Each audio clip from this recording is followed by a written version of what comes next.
prepared by the plants by the process of photosynthesis, isn't it? Yes or no? Yes. And to test that, we did iodine test to prove that leaf prepares food for the plant.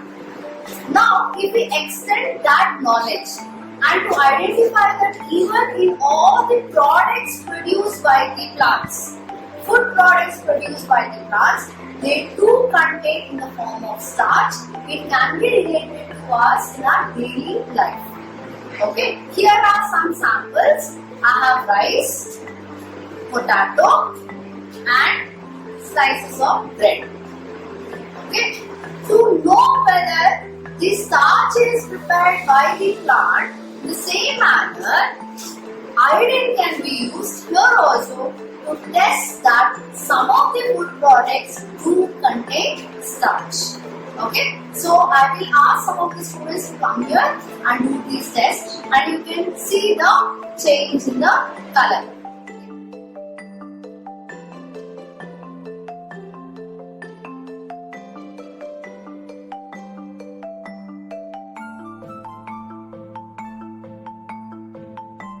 We're doing it. Take this.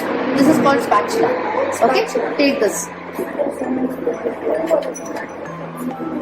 Can you see the change? What is the color? Blue, black. What is the color? Blue, black. So it shows that the food contains starch.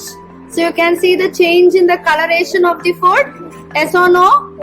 Yes. Now can we check in the other person where they are holding the